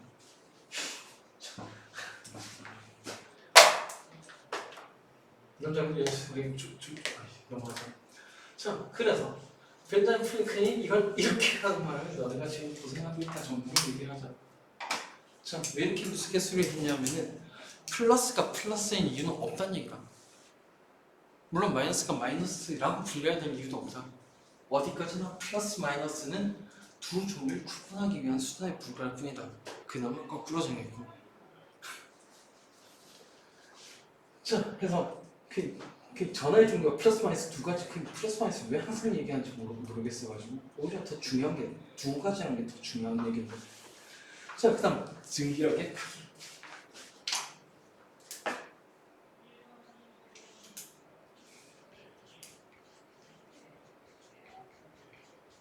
그때 이미 규칙이 정해져 있어가지고 어쩔 수 없긴 하다, 그죠? 자, 전기력의 크기 구니까 쿨럼의 법칙.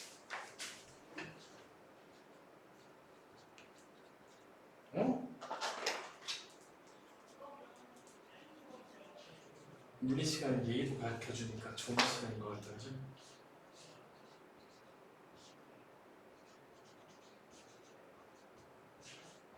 국제적인 예의 규범을 알려주면 이거 말하자. 뭐라고 읽어야 되게? 비는 묵음이다. 그럼 쿨롱의 법칙이 맞을까? 쿨롱의 법칙이 맞을까? 아, 별것 아니까 그냥 얘기하자. 저 쿨롱이라는 사람이 프랑스 사람이라 가지고 프랑스에서 저걸 쿨롱이라고 부른다. 그래서 당연히 쿨롱의 법칙이라고 해야 돼.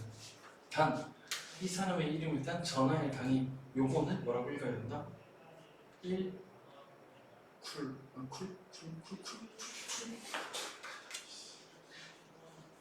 이거는 1 크게 쓰니까 더 이상하네. 아, 추운 같아.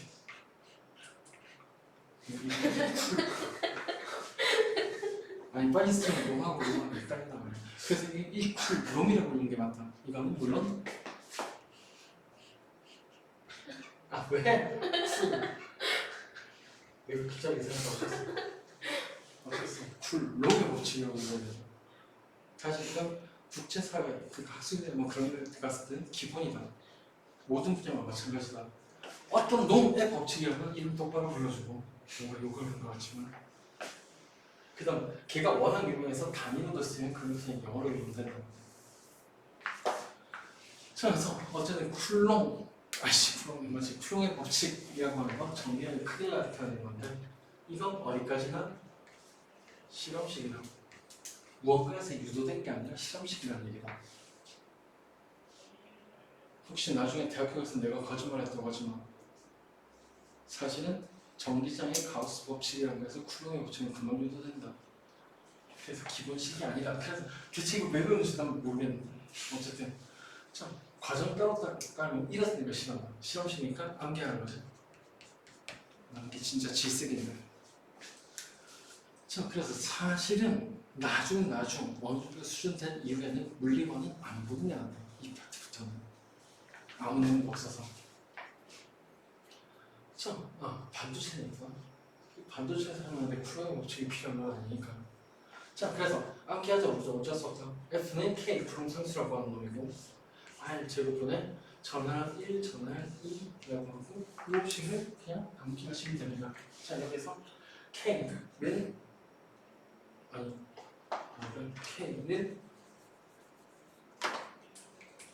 쿨롱 상수라고 합니다.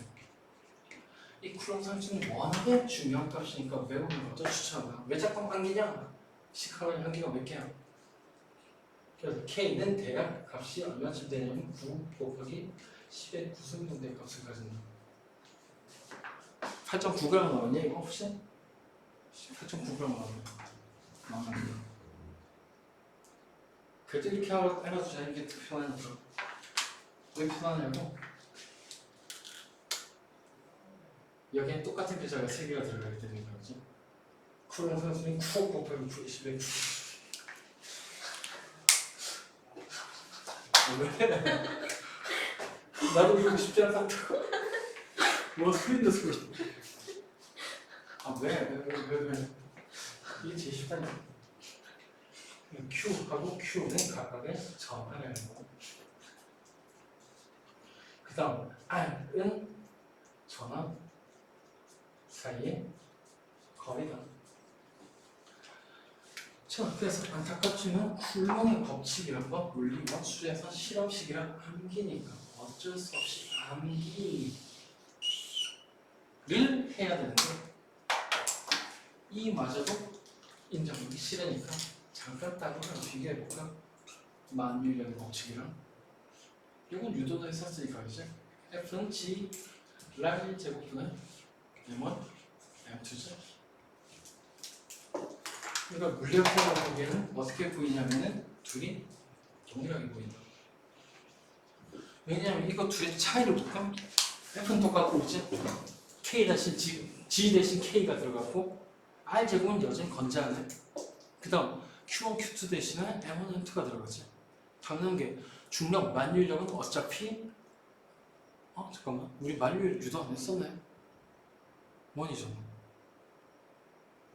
그래도 만유력 법칙은 알고 있지? 그렇다고 해. 네. 그래서 만유력 법칙은 딱 유도하고 닮은 결국 K하고 M1, M2, Q1, Q2란 거지. 그런데 저 앞에 힘과 장의 관계 얘기할 때 힘은 특정 양에 대해서 작용한다고 했지. 그러니까 전기는 전압에 대해서, 만유력은 질량에 대해서. 그러니까 Q1, Q2나 M1, M2는 둘 다 어차피 똑같은 양이라는 얘기다. 그러니까 당연히 똑같고 K하고 G는 어차피 쿨롱 상수, 만유력 상수지. 물리학에서 언제부터 상수에 그렇게 신경 썼다고. 미안, 밑에 저 크게 적어놨네. 자, 그래서 사실상 동일하다. 즉 괜히 외우다가 실패했으면 만유의 법칙을 떠올리면서 그대로 써도 된다는 얘기야. 다시 전하는 대신 질량. 얘들은 상수니까 무시. 당연히 둘 식은 똑같아 보이지. 그래서 이게 워낙에 똑같아 보여가지고 혹시 이 둘이 같은 근을 가진 게 아닐까 라는 추측으로 굉장히 젊을 때 20대에 노벨상을 타고 50대에 노벨 평화상까지 탄 천재가 30세 이후에 인생을 통째로 다 날려먹었죠. 누군가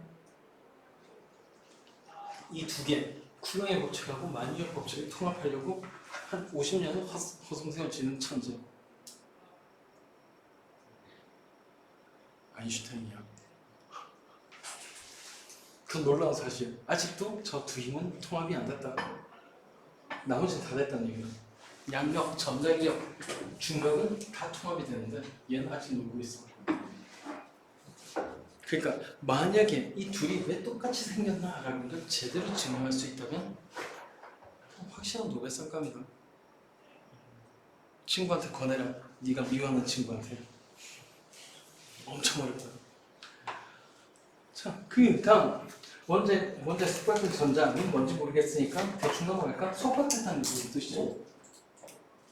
좀 화학적인 지식까지 총두면서 얘기해봐. 속박 안 돼 있으면 뭐라고 하는데? 자유전자. 그 주유 양자수가 얼마가 돼 이게? 주유 양자수 나왔다. 주유 양자수 얼마 되게? 자유전자의 주유 양자수? N은 무한대가 된다.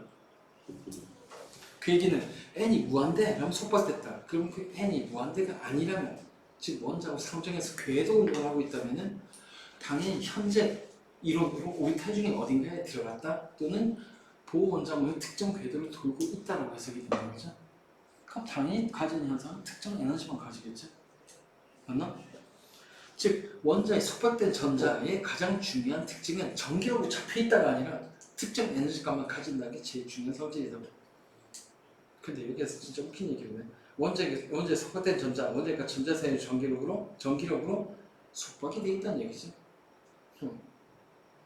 그래서 두 번째 그림 원자과 전자 사이의 전기력을 딱 보니까 보원자모의 시작이 막 생각난다, 그죠? 원자모의 시작이 뭐냐면 구심력, 보원자모 유도했었나? 이게 화학에서?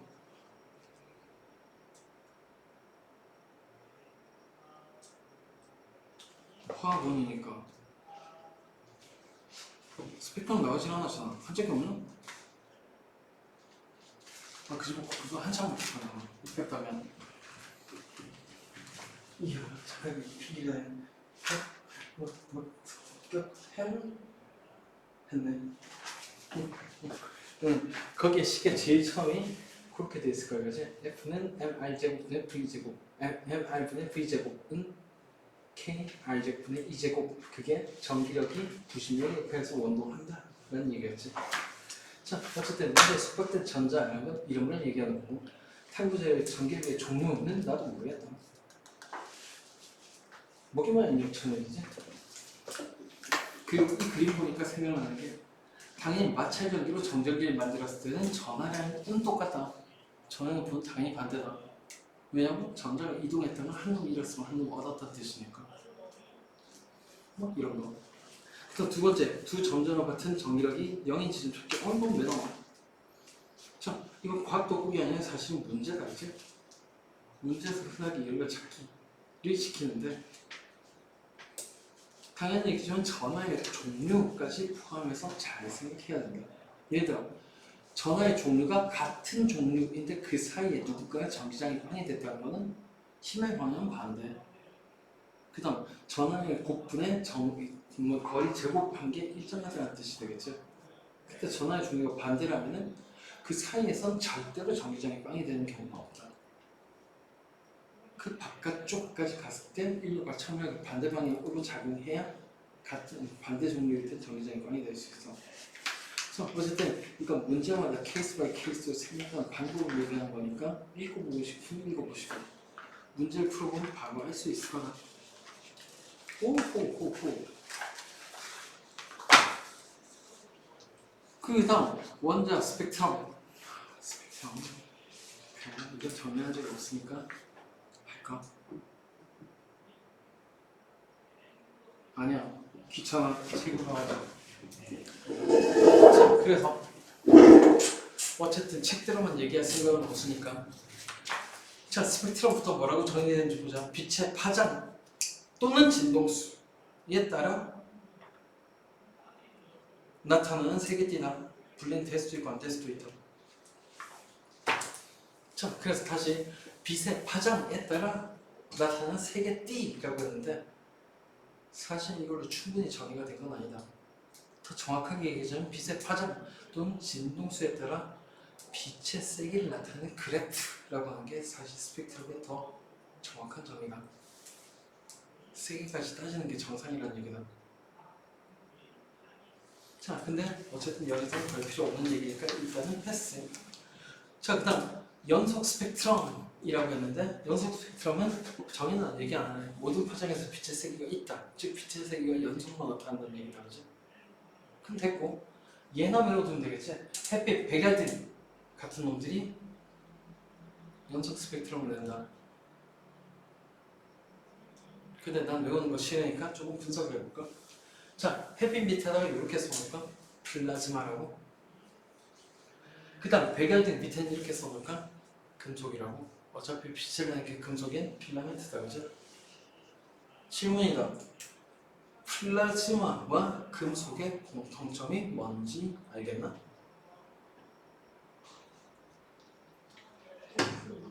응? 아, 금속이 항상 높은 온도가?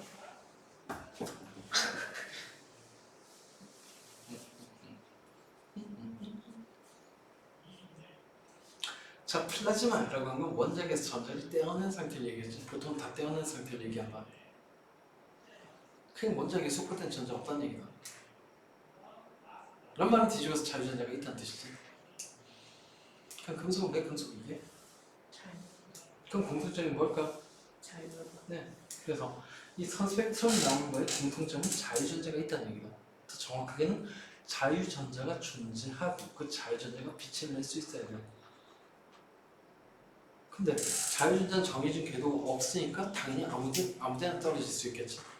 그러니까 모든 에너지를 낼 수 있다. 그러니까 모든 파장의 빛을 낼 수 있는 거다. 됐나? 자, 그래서 연속 스펙트럼이 나오는 경우는 자유전자가 존재할 때뿐이라는 얘기다. 자유전자가 충분히 고열이고. 자, 그 다음 여기에 고온에 무언가가 빛을 낸다라고 하면 연속이라고 했는데, 이것도 반박할 수 있어. 그럼 고온으로 가 있는 원소에서는 선스펙트럼 왜 선스펙트럼이야? 중학교에 배운 대로 거품꽃에 넣어가지고 온도를 높였는데. 자, 그래서 사실 연속 스펙트럼 잘못 생각한다. 그럼 이걸 응용하면 이런 것도 생각할 수 있겠지. 혹시 번개가 칠 때 그 번개에서 나온 빛을 스펙트럼 분석해가지고 연속인지 아닌지 분석하는 인간이 있겠냐? 번개가 언제 어디에서 칠지 알고. 근데 확실한 건 알 수 있다. 번개의 스펙트럼 분석하면 그건 아니야, 연속일 거야. 왜냐면 번개가 플라즈마니까. 그래서 이렇게 얘기한 건 괜히 연속 스펙트럼 누가 나온다 이런 거 외울 필요 없다 라는 얘기예요. 그리고 이 스펙트럼의 이유가 사실은 전자의 전이다. 즉 얘기하자면 연속 스펙트럼 간단하게 자유전자가 전이어야 돼. 그 다음 선 스펙트럼 밝은 빛이 나오니까 당연히 에너지가 낮아질 때, 즉 높은 준위에서 낮은 준위로 떨어질 때. 흡수 스펙트럼은 빛을 거기만 쏙 빼먹은 거니까 당연히 에너지를 흡수하면 높은 준위로 올라가겠죠. 그 얘기는 연속 스펙트럼은 준이란 말이 안 나오고 선 스펙트럼이고 흡수선 스펙트럼이고 얘들은 준이하고 관계 있다는 얘기다. 자, 그럼 선 스펙트럼 넘어가서 기체 방정관 등등에서 나오는 빛의 스펙트럼은 특정 위치에서만 밝은 선이 나온다. 왜냐고 특정한 에너지 값을 가질 수 있기 때문에. 왜냐고 이 여기에서 빛을 낼 수 있는 전자들은 앞에서 얘기했던 그놈의 원자에 속박된 전자들이라고 한다. 즉 정리하자면 선 스펙트럼 원자에 속박된 전자가 전이할 때 에너지를 방출하고 나오는 스펙트럼이 선 스펙트럼이다. 그럼 얘 대표적인 예는 안 나오네. 나오네. 네, 첫 번째 기체 방정관, 네온사인 같은 거, 아니면 불꽃 반응 이런 것들. 그래서 밑에 특징은 원소의 종류에 따라 다르다. 스펙트럼 원소의 종류를 알 수 있다. 중학교에 이미 배운 내용입니다. 패스. 그 다음 스펙트럼의 종류 중에 하나가 더 나오는데 흡수 스펙트럼 또는 흡수선 스펙트럼이라고 한다. 이야, EBS가 컬러라 가지고 밑에 컬러가 잘 보인다, 그지? 왜 그러는 거야? 자, 어쨌든 흡수 스펙트럼이라고 하면 당연히 빛을 흡수해야 될 테니까 보통은 언제 나오냐면은 이럴 때 연속 스펙트럼이 이어서야 될 빛이 나오다가 앞에 있는 저온, 즉 에너지가 낮은 상태에 또는 에너지를 흡수할 수 있는 상태의 기체를 슉 통과하면 걔가 흡수할 수 있는 빛은 뺏기고 어두운 색으로 나타난다는 얘기죠. 네, 그래서 어쨌든 이게 흡수선 스펙트럼이다. 전체 관측에서 보통 이런 흡수선 스펙트럼을 이용한다. 그래서 밑에 얘로 나온 것은 별빛 스펙트럼 전체에 쓰지 넘어가자. 그 다음 태양광의 흡수 스펙트럼은 특별히 프라운호퍼선이라고 한다. 이 프라운호퍼선 이런 걸 분류하면 태양도 별이니까 태양의 성분 그리고 태양 대기의 성분 이런 걸 알 수가 있다. 그렇게 해서 발견한 원소가 누구냐면 헬륨이야. 헬륨의 뜻이 뭐냐면 헬리오스에서 찾은 원소라는 뜻이다. 그리고 헬리오스는 태양을 얘기하고 지구가 아니라 태양에서 먼저 태어났다는 뜻이다. 네, 그래서 무한한 태양의 수소 스펙트럼에 수소 스펙트럼 포함된 걸로 수소가 있다는 걸 알았다고 태양에서 쌍비 못함을 찾았습니다. 특히 수소가 문제가 아니라 헬륨. 그 다음 에너지 준위와 선 스펙트럼의 관계.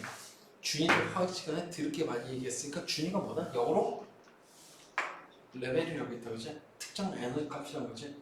중요한 건 에너지 준위라는 표현할 때 에너지 값은 특정 값으로 고정이 돼 있다는 얘기다. 원소마다 다르긴 하겠지만. 그럼 에너지 준위와 선 스펙트럼의 관계, 흡수선이고 그냥 선이고 흡수선은 그래서 휘선 스펙트럼이라고 한다. 밝은 선이고. 이게 뭐야? 그 에너지 준위 전자가 좀 더 자세히 원자에 속박된 전자가 서로 다른 에너지 준위를 전이할 때 그 에너지 차이에 해당하는 만큼의 빛을 흡수하거나 방출한다라는 얘기다, 그죠? 네. 그럼 그 뒤에 또 문제가 보이니까 안 해. 대신 혹시 까먹었을까봐 요건 좀 적어놓을까? 빛의 에너지는 광량자사에 따르는 하F 그럼 다시 람다분의 C라고 정리할 수 있도록 되죠. 그래서 가장 있는 진동세에 따라서 빛의 세기 또는 에너지를 나타내는 게 스펙트럼이 되는 거예요. 그럼 이놈의 스펙트럼이라고 하는 거에서 당연하게 뭐 파장이 어떻다, 진동세가 어떻다라고 하는 얘기는 요거로 판단할 수밖에 없겠죠. 이거 책이 어디 있나? 이 얘기를 해야 문제를 낼 거면 오 바로 옆에 있었네. 광자 에너지라고. 자, 그래서 그럼 나도 제목을 이렇게 적어야지. 자, 에너지라고.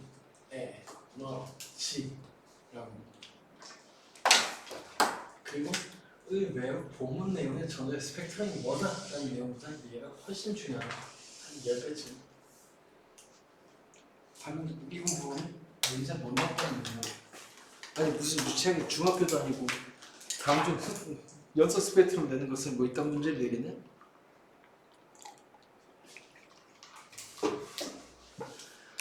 자, 그러면 이제 원자의 에너지 준위 전체 흐름을 얘기하자면은 이 에너지 준위라고 하는 게 목적은 뭐냐면 원자에 속박되어 있는 전자는 특정한 에너지 값만 가진다라는 얘기입니다. 그게 바로 뒤에 반도체로 이어지는데 아이씨 망했다. 좀 보고 가자.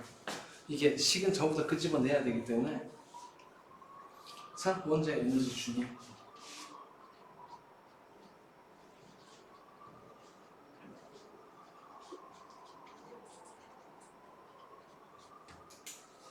그다음 뭔 얘기라 좀 보고 나면 궤도, 응대수, 영향성, 양정, 에너지 준위, 전자의 전위, 원자의 스펙트럼 결국 다 했네.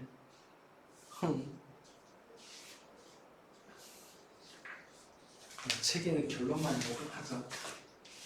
자, 이 우리 초천재 보온이 뭐냐면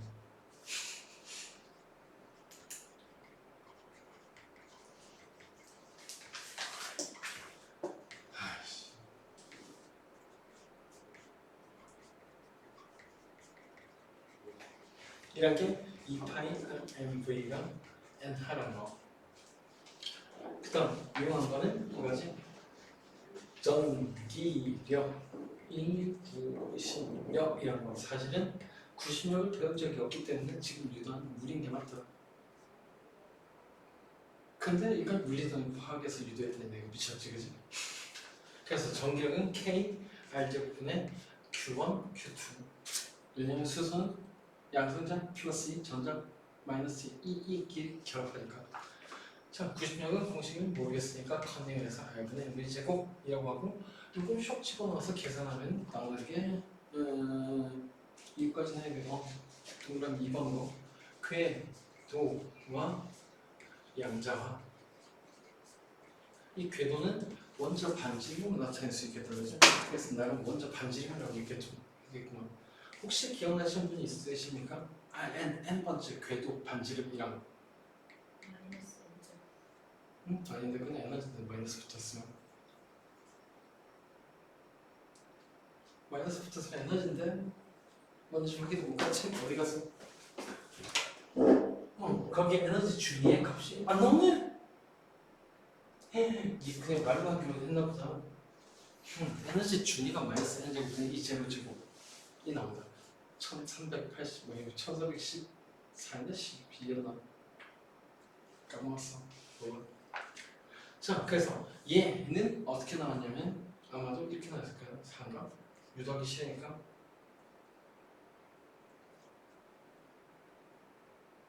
4파이 제곱 M K 2의 제곱분의 N 제곱 하제곱이라고 이렇게 나왔을 거다. 여기서 4파이 M K 2의 제곱하고 H 제곱 이건 전부 다 상수니까 이렇게 나타낼 수 있다고. N 제곱이라고. 그래서 어쨌든 궤도값 N 값은 N 제곱 R 제로 이런 식으로 나타낼 수가 있었을 거고, 그 수소 원자의 궤도라고 하고 주연자수라고 하는 거예요. 위에서 띄엄띄엄 존재한다. 그러니까 R은 R0 가능 4 R0 가능 9 R0 가능 16 R0 가능. 그런데 이 R0, 3R0나 5R0나 7R0나 하여튼 그 사이 값은 불가능하다. 이렇게 값이 띄엄띄엄 존재한다라고 하는 것에서 양자화라고 했지.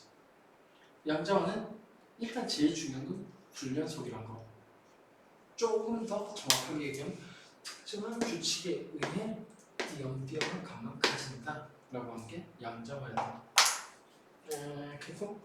그러니까 화학 시간에 하는 거는 참고하는 게 좀 이상하긴 하지만 둘 다 화학했기 때문에 화학 시간은 이걸 이용해서 이걸 유도하는 과정을 정확하게 해놨을 거다. 그리고 기억하는 값으로 써가지고 이 값이 틀렸을 수는 있어. 나머지 맞을 거야. 내가 참 숫자에 약하구나. 슬프다.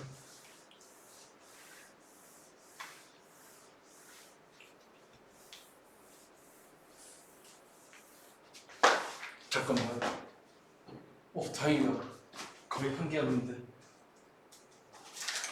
배가 고파서. 궤도 양자. 그 다음에 세 번째 에너지 양자. 에너지의 양자화. 내가 물리원은 지금부터 나머지 부분 되게 싫어하는 게 실제 이론은 훨씬 깊거든. 화학 시간 봤듯이. 그리고 뒤에 양자화도 화학까지 끝내고 다시 봐야 돼. 슬프다. 자, 에너지 양자화는 계산하면 이 n은 마이너스 2 아니고 어떻게 했다 뭔가 8이다. 이것도 저 앞에 숫자는 틀렸을 수도 있을 거예요.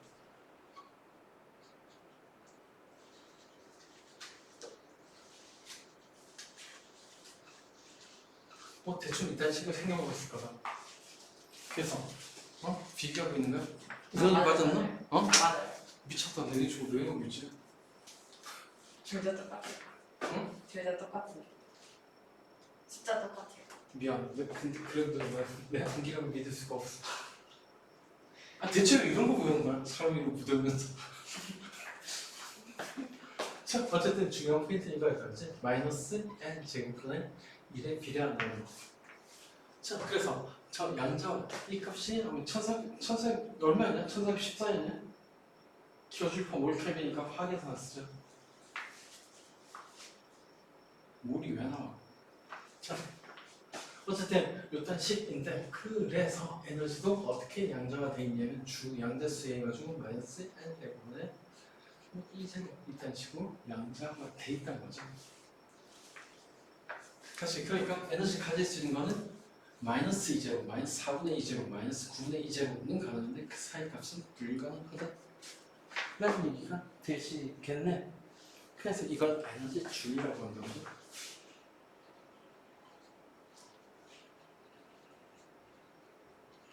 이건 영어가 더 쉬울까? 영어로 쓸까? 에너지 레벨. 그래서 레벨이 존재하는 것 자체가 에너지가 띄엄띄엄한 값을 가진다 라는 뜻이 거고, 그래서 특정한 값을 가진다, 그 외의 값은 못 가진다는 뜻이기도 하다. 그래서 얘는 할 말이 없으니까 에너지 줄을 직접 그려보실 거예요. 자, 그래서 n이 1일 때 여기 양쪽으로 n이 1일 때 에너지의 최소값을 가지는데 그 값은 마이너스 2제곱가 될 거고, 그 다음 n이 무한대의 최대값을 가질 건데 그때 값은 자유전자의 값이고 에너지는 빵이다. 즉 속방된 적이 없으니까 결합된 적이 빵이다 라고 이해해도 되는데 안 움직인다는 뜻은 아니야. 분명히 지금 가질 수 있습니다. 당연히. 자, 그렇다면 가질 수 있는 값은 마이너스 4분의 2제곱 n이 2일 때, 그 다음 n이 3일 때 마이너스 9분의 2제곱 또는 마이너스 16분의 2제곱, 그 다음 모르겠다 넘어갔다. 자, 그래서 이런 값을 가질 거다 라는 건데 이렇게 특정한 에너지 값을 가질 수 있다라는 게 에너지 줄입니다. 그럼 지금부터 할 거는 저 에너지 줄의 값을 계산하는 게 아니라 이번에는 중요하다. 다음 단어에서는 더 중요한 내용은 뭐냐면 여기에는 전자가 존재할 수 없다. 왜냐면 원자의 섭섭된전데 이 값의 에너지를 가질 수가 없기 때문입니다. 그럼 전자가 가질 수 있는 에너지는 이 값? 뭐 값도 마찬가지. 이 값, 이런 것들만 가질 수 있다는 얘기죠. 걱정 마. 반도체의 수소를 만드는 게 아니라 수소 에너지는 나중에 반도체 할 때 필요 없다. 그 화학도 아니라 가지고 그 에너지는 몇 킬로줄이다. 몰도 안 보겠다. 이거 계산 안 할 거야. 더 고된 걸 계산시키죠. 자, 그 다음 전자의 전이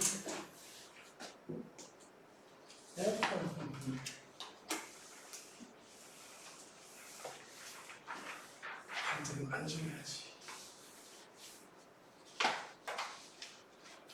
5번 5번이요?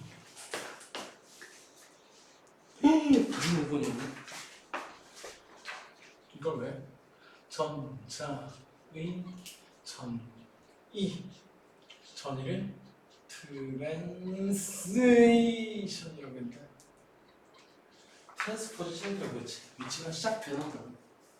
그래서 쓸데없는 얘기는 말로 하자면은 전자가 한 에너지 중에서 다른 에너지로 변신하는 현상을 전이라고 한다. 책에서 이동, 뒤뜬다고 보고 표현했었거든. 거봐, 이동한다고 했지. 근데 실제로 전자가 그 사이를 이동하는 거 아니라고 했다. A 상태에서 B 상태로 변신하는 거죠. 그런 걸 퀀텀 점프라고 한다. 이책 신기하게 할까? 이동한다고? 표현을 그렇게밖에 못해. 사실 적합한 말이 없긴 하다. 현실에서 A 상태로 B 상태로 시간 이동하는 건 좋은 말이 있었네. 순간 이동한다고. 전자의 순간 이동. 오케이, 좋았어. 자, 그럼 어쨌든 이렇게 전자가 A 상태에서 B 상태로 짠 하고 순간 이동 또는 변신하면 그 에너지 중에 차이만큼 빛의 형태로 어떡하지? 빛을 흡수하거나 또는 방출하는 거죠. 근데 이왕에 흥분해가지고 제목 쓰고 말까지 써버려서 미안한데 이게 사실은 보호 원점의 제2 양자 조건이었다. 아까 냈었던 제1 양자 조건보다는 굉장히 마일드한 거고 사실 제2 양자 조건 내용 자체는 중학교에도 배운다. 뒷부분에 전자가 어쩌고 외우는구나. 그냥 고딩 때 배우지. 자, 해서 어쨌든 저게 사실 제2 양자 조건이었다 정도로 얘기해놓고 방출하는 비싼이니까 솔직히 거고 가장 크다. 그걸 저게 광자 에너지에서 이미 얘기했던 거니까. 그래서 얼마나 쉽게일까? 자, 이게 n은 m이고 n은 n 이 상태로 뻔하게 전자가 큐하고 이동이 아니라 전이 한다고 하죠. 에너지는 이타식으로 되어 있고 그럼 에너지가 많은 상태에서 에너지가 적은 특정 상태로 쭉 떨어지니까 이 사이에는 에너지 차이가 발생하거든요. 이 에너지 차이에 해당한 만큼의 빛이 하나의 포인트로 나오겠죠. 그러면 매우 심심하니까 계산을 해볼까요? 이 델타 E는 당연히 큰 에너지에서 작은 에너지를 빼면 되겠지. 그럼 큰 에너지는 어떻게 되냐? 마이너스 m 제곱분의 2제곱 얘는 플러스 n 제곱분의 2제곱가 되시겠지. 그래서 얘를 계산을 다시 2제곱 n 제곱분의 1 마이너스 m 제곱분의 1 이렇게 몰아치고 나타낼 수가 있긴 한데 물리원은 이게 안 나오나? 밑에 나오잖아. 그럼 에너지 왜 얘기도 안 하고 저식 밑에 나오는데? 그럼 그집까지 쭉 만들어내자. 자, 그럼 이게 다시 에너지 빛의 형태로 나오실 테니까 뭐를 했지? 얘는 F를 했으니까 N을 안 쓰고 EN으로 바로 끝내버렸구나. 이 높은 문제. 그렇지. 그래. 물리에서 주연자 수 있을 수는 없지. 그럼 다시 하자. 반납이지. 아 그럼 책대로 하자. 는 하여튼 이거 왜 한 거야 도대체? 아 이 얘기하려고. 는 람다분의 하씨니까 그래서 람다로 정했을까? 람다도 1로 정했을까? 와 이거 답답해. 이거 왜 또 람다로 정리하십니까? 그래서 람다는 미치겠다. EM-EN 분의 하씨란 거지. 답답해서 도저히 안 되겠다. 더 이미지는 람다분의 1이다. 는 하씨 분의 E 제로 M 제곱분의 1 마이너스 M 잠깐만 그지? 맞네. 사실 화학할 때 요거까지 유도하고 이게 미드베이 상수라고 썼을 거다. 그때 주행 선수가 안 나오니까 책을 존중하다 보니까 이걸 충분히 풀 수 있겠지 뭐. 그 다음 중요한 포인트 다시 그 에너지 차이하고 정확하게 비례하는 게 F다. 자, 그 얘기는 이런 식으로 준이가 있을 때 여기서 여기까지 전이할 때 방출한 에너지가 E1이라고 하죠. 여기서 여기까지 전이할 때 방출한 에너지가 E2라고 하죠. 이때 나오는 파장은 F1, 이때 나오는 파장은 F2라고 한다면 굉장히 당연하게 E1 대 E2는 F1 대 F2가 성립한다. 그럼 이거 초에너지 E3라고 할 때 뭐가 성립하냐면 E3는 E1 플러스 E2가 성립하니까 F3는 F1 더하기 F2가 성립하는 거다. 즉 진동수로 따지면 에너지가 1대1 되니까 이런 식으로 바로 풀 수 있을 거야. 이번엔 숙제는 안 되긴 하겠지만은 그 유형도 비슷한 문제가 있는지 그렇다. 바로 보이네. 11번. 입당 문제 풀 때나 방금 지식이 필요하죠. 바로 한다고. 10번도 아마 그럴 것 같네. 118페이지. 그리고 사실 이런 거 풀 때는 문제가 필요하고 사실 더 중요한 건 4번, 6번 이런 거 전기장 빵이 된 위치 찾는 거 얘가 더 중요해. 자, 그래서 오늘은 요 정도까지 하고 어디까지 하는지 표시를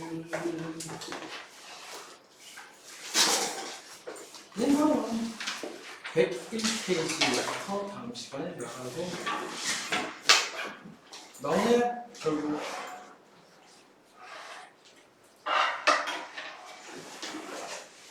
나 진짜 전기 교육 과정을 도저히 존재할 수가 없어.